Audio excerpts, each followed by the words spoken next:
So we're all pretty aware, and we've talked before in videos, where we should be keeping 3 to 6 months of living expenses in an emergency fund.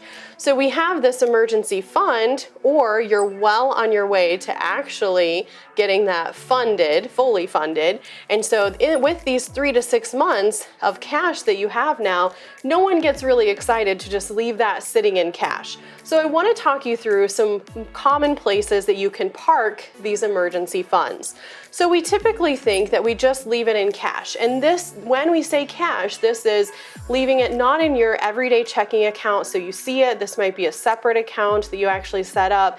The only problem with this right now, and commonly, is that we don't get very much interest on these funds. And so it's really hard just to see that chunk of money, which could be a decent amount, just sitting there not really earning much. The other place that we typically think is a money market, and we think of this because beyond the cash, just this checking account, we earn a little bit more. And right now it's significantly more. So it might be 0.8%, 1%.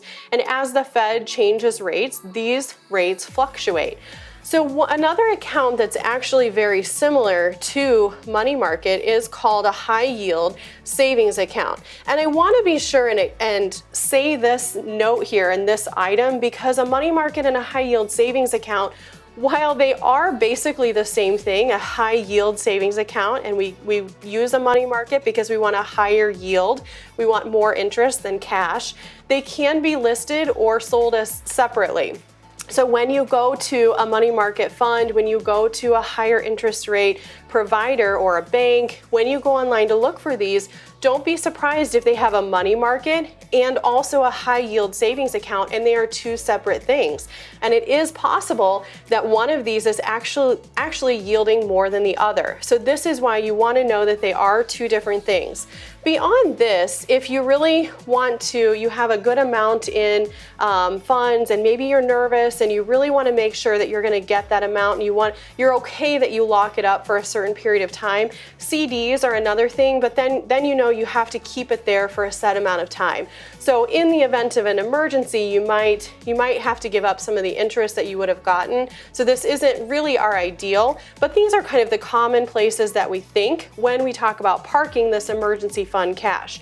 With all of these, you just want to be sure that you're watching the interest rates as they change. So like I had mentioned, these fluctuate based on a lot of different things.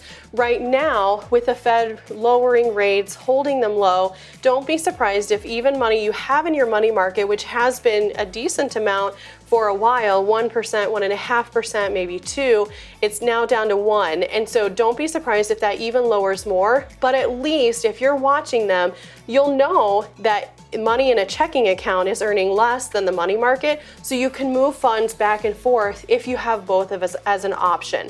So I wanted to be sure and let you know these are great places to put your emergency fund. These are common places to put it. They're not going to fluctuate with the market, so that's why we want to use them.